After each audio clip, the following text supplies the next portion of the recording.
లక్ష్మణ్ మనూరి కథలు ప్రేక్షకులకు స్వాగతం. హరహర మహాదేవ, శంభో శంకర అంటూ శివనామస్మరణతో మారుమోగాల్సిన శివాలయం నేడు శిథిలమయ్యింది. ఒకప్పుడు ఘనమైన ఘంటానాదాలు, వేదఘోషలతో నినదించిన పుణ్యక్షేత్రం. ఏటా శివరాత్రి నాడు జాతరలతో వెలిగిన గుడి, ఋషులతో పెద్ద పెద్ద హారతులు, శివతాండవ సందడి. కానీ నేడు మట్టిలో మిగిలిన మౌన జ్ఞాపకమైంది. అదే శేషాచల కొండల్లో వెలసిన సిద్ధిమల్లేశ్వర శివాలయం. ఒకప్పుడు అది సిద్ధులు, మునులు, ఋషులు తపస్సు చేసిన తపోస్థలి. కానీ ఇప్పుడు మానవ మాతృల సంచారానికి సైతం నోచుకోని శూన్యస్థలి. గుప్త నిధుల కోసం దుండగులు విగ్రహాలను శిథిలం చేశారు. వెరసి 1000 ఏళ్లకు పైగా చరిత్ర కలిగిన సిద్ధిమల్లేశ్వర ఆలయం చరిత్రలో కలిసిపోయే స్థితి. సదాశివరాయుల కాలం నాటి శిథిల శివాలయం కనుమరుగయ్యే పరిస్థితి. అంతటి పునీతమైన ప్రసిద్ధమైన శివాలయం గురించి ఈరోజు తెలుసుకుందాం.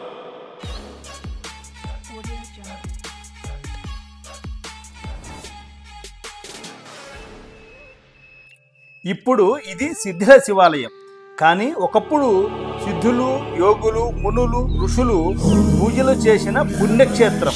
అదే సిద్ధమల్లేశ్వర కోనకు తూర్పు వైపు కొండపైన వెలిసిన సిద్ధమల్లేశ్వర స్వామి ఆలయం.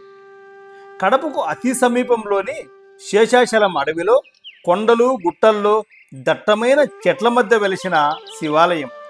1000 ఏళ్లకు పైగా చరిత్ర ఉన్న ఈ ఆలయం దాదాపు 4 తరాల నుంచి, అంటే 400 ఏళ్ల నుంచి స్థానికులు పూజలు నిర్వహిస్తున్నట్లు తెలుస్తోంది. అంతకుముందు ఆదివాసీలు పూజలు చేసేవారని చెప్తారు. ఇక ఈ శివాలయానికి వెళ్ళే మార్గాన్ని పరిశీలిస్తే కడప నుంచి రాయచోటుకు వెళ్ళే మార్గంలో చింతకొమ్మదిన్నె మండలంలో జమాలపల్లి దాటుకున్నాక ఎన్టీపీసీకి ఎదురుగా పడమటి వైపు ప్రయాణిస్తే గుర్రపు గుంపు సుగాలితాండా వస్తుంది.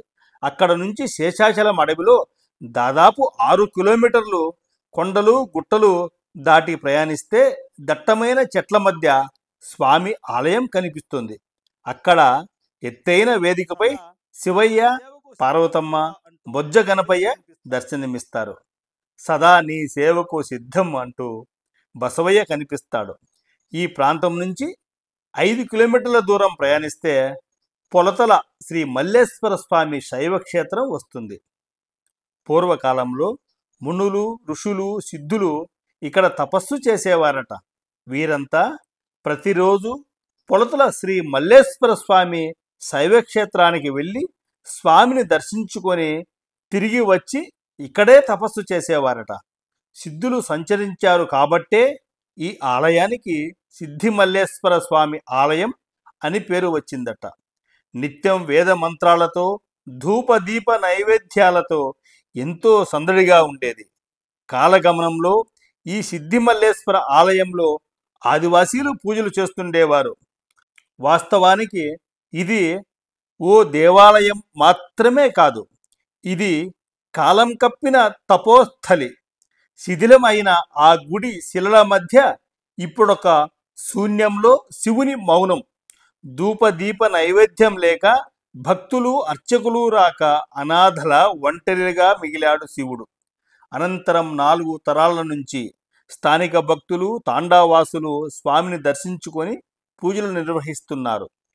ఇక్కడ మనకు కనిపించే మరో అద్భుతం ఏమంటే, మనం ఇంత ఎత్తైన కొండకు చేరాం కదా, ఈ ఆలయానికి ఎదురుగా ఒక గుండం, అంటే దాదాపు 30 అడుగుల లోతైన బావి ఉంది. దాని పక్కనే ఒక కోనేరు ఉంది.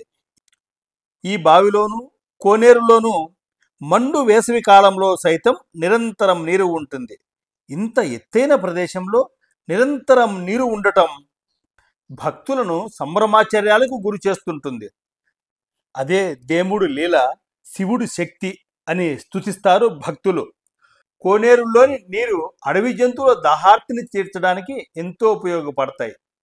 ఈ కట్టడాలు, అంటే సిద్ధమల్లేశ్వర కోనలోని పురాతన బావి, కోనేరు నిర్మాణ శైలిని పరిశీలించిన రచయిత, చరిత్ర పరిశోధకులు బొమ్మిశెట్టి రమేష్ గారు ఇవి సదాశివరాయుల కాలం నాటి కట్టడాలని పేర్కొన్నారు. క్రీస్తు శకం 14వ శతాబ్దానికి చెందిన శ్రీ సదాశివరాయల కాలం నాటి నిర్మాణ శైలిని పోలి ఉన్నాయని నిర్ధారించారు. ఎంతో శక్తివంతమైన ఈ ఆలయంలో గుప్త నిధులు ఉంటాయని కొందరు దుండగులు కన్నేశారు. అదీగాక జనసంచారం లేకపోవడం, నిర్మానుష్య ప్రదేశం కావడంతో 50-60 ఏళ్ల క్రితం ఓ రాత్రి ఈ ఆలయంలో తవ్వకాలు చేపట్టారు. నంది విగ్రహాన్ని పెకలించారు, పూర్తిగా తవ్వేశారు. అలాగే శివలింగాన్ని తవ్వడానికి ప్రయత్నించారు. పైనున్న లింగాకృతిని తొలగించి పానిమట్టంను నడంలోతు వరకు తవ్వారు. అంతకు మించి తవ్వడానికి వారికి వీలు కాలేదు.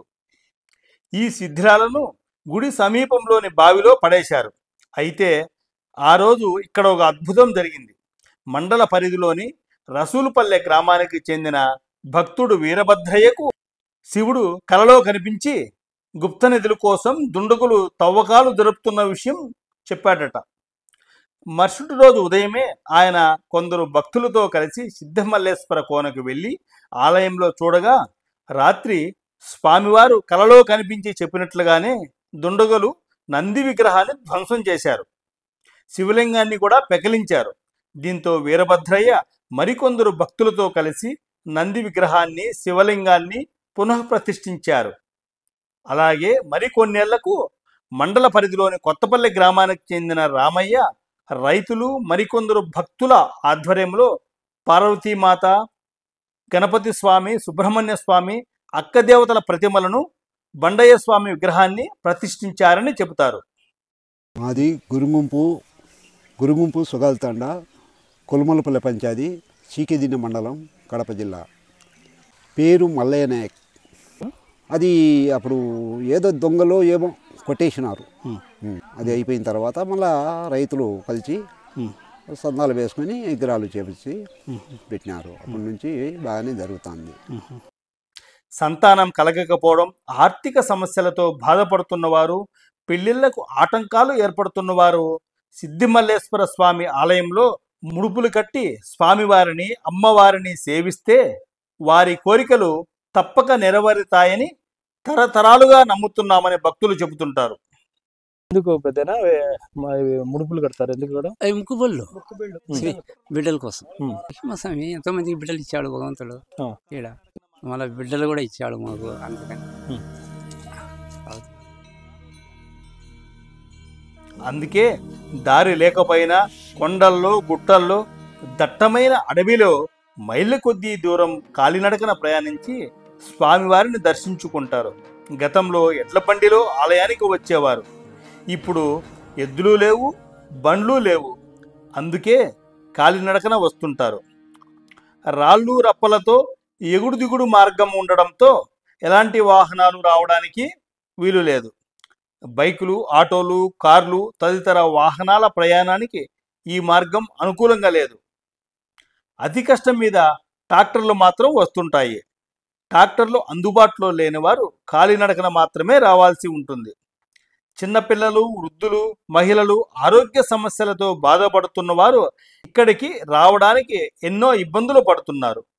తమకు స్వామివారిని దర్శించుకోవాలని కోరిక ఉన్నా కనీసం నడవడానికి కూడా సరైన దారి లేకపోవడంతో ఆలయానికి వెళ్ళలేకపోతున్నామని ఆవేదన చెందుతున్నారు. కనీసం రోడ్డు మార్గం శుభ్రం చేస్తే కాస్తైనా అనుకూలంగా ఉంటుందని చెబుతున్నారు. నా పేరు రుల్లా నాయక్. పూర్వం నుంచి ఇక్కడనే భక్తులుగా వచ్చేదానికి చాలా ఇబ్బందికరానికి దావు సరిగా లేదు. కార్తీక మాసంలో కూడా చాలా మంది భక్తులు వచ్చారు. వర్షాకాలంలో వాన దావ చాలా ఇబ్బందికరం ఉంటుంది. ఇంప్రూవ్ చేయాలని మేము కోరుకుంటాను. శివరాత్రి కూడా చాలా భక్తులు వస్తారు. ఇక్కడ అన్నదాన కార్యక్రమం జరుగుతుంది. ఇక్కడ రావాలంటే భక్తులకు కొంచెం దావాలన్న ఇబ్బంది పడుతున్నాము. మీకైనా సహాయం చేయాలని మేము కోరుకుంటున్నాం. అదీగాక దట్టమైన అడవి ప్రాంతం కావడంతో ఈ మార్గంలో ఒంటరిగా వెళ్ళడం చాలా కష్టం. కొందరు వ్యక్తులతో కూడిన సమూహంగా మాత్రమే వెళ్లాల్సి ఉంటుంది. కానీ మండలంలోని కొలుములపల్లె పంచాయతీ లింగారెడ్డిపల్లె గ్రామానికి చెందిన నాగమల్లారెడ్డి మాత్రం ప్రతి నెల ఈ అడవిలో ఒంటరిగానే ప్రయాణించి ఆలయాన్ని చేరుకుంటారు. ఆ ఆవరణను శుభ్రం చేసి శివలింగాన్ని అభిషేకం చేసి పూలతో అలంకరించి ధూపదీప నైవేద్యాలు సమర్పిస్తారు. స్థానిక భక్తులు లేక తాండాకు చెందిన వారు కలిసి వస్తే వారిని తోడుగా చేసుకొని వెళ్తారు, లేదంటే ఒంటరిగానే వెళ్తారు. ఆయన తాతల కాలం నుంచి కూడా సిద్ధిమల్లేశ్వర స్వామిని సేవించేవారు. తాత రంగారెడ్డి గారు మరికొందరు భక్తులు కలిసి ఏటా ట్రాక్టర్లతో భక్తులు తీసుకువచ్చి ఇక్కడ జాతర చేసేవారు. ఇక్కడే స్వయంగా భోజనాలు వండుకొని అందరూ వనభోజనాలు చేసేవారు. ఈ క్రమంలో కోనేరు నుంచి వేదికపై ఉన్న శివలింగం వద్దకు వెళ్ళడానికి పూర్వం నుంచి ఉన్న సహజ సిద్ధమైన మార్గం శిథిలం కావడంతో రంగారెడ్డి సొంత నిధులు వెచ్చించి దాదాపు 40 ఏళ్ల కిందట మెట్లు ఏర్పాటు చేశారు. అవి కూడా ఇప్పుడు శిథిలావస్థకు చేరడంతో నాగమల్లారెడ్డి భక్తుల సహాయంతో వాటిని పునరుద్ధరించారు. బావిలోని నీరు పాచివాసన రావడంతో దానిని శుభ్రం చేయాలని నాగమల్లారెడ్డి భావించారు.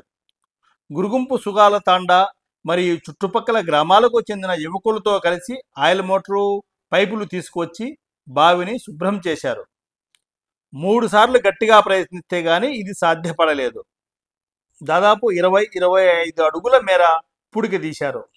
బావి దాదాపు మరో 20 అడుగుల లోతు ఉన్నట్లు వారు గుర్తించారు. భూమి ఉపరితలానికి కొద్ది దూరం లోతు నుంచే నీటి ఊట ఉండడం చూసి భక్తులు ఆశ్చర్యపోయారు. ఇప్పుడు ఈ నీరు పరిశుభ్రంగా ఎంతో శుచిగా రుచిగా ఉన్నాయి. బావిని శుభ్రం చేసే క్రమంలో నంది విగ్రహం శిథిలాలు బావిలో కనిపించాయి. అయితే బావి లోతుగా ఉండడంతో బరువైన ఆ శిలను బయటికి తీయడానికి వీలు కాకపోవడంతో అందులోనే ఉండిపోయాయి. ఆలయ నిర్మాణానికి సహకరించాలని భక్తులు అభిప్రాయపడుతున్నారు. అందరికీ నమస్కారం అండి. నా పేరు నాగమల్లారెడ్డి. మాది చింతకొండ మండలం కొలుములపల్లె పంచాయతీ లింగాటపల్లె గ్రామము. దాదాపు 2 సంవత్సరాల నుంచి ఈ మహిమల దేవుడు ఏమో నన్ను నీ వల్ల డెవలప్మెంట్ అవుతుందిరా చేస్తారా అని కళ్ళేకి వస్తే అప్పుడప్పుడు చెప్పడం వల్ల నెలకు 2 సార్లు వచ్చి పూజ చేసుకొని పోతున్నాము. ఇది వచ్చేసి పాత శివలింగము. కడప నగరం నుంచి గుల్చెరువు రూట్లో జమాలపల్లె దాటిన తర్వాత ఎన్టీపీసీ అని పవర్ గేట్ వస్తుంది.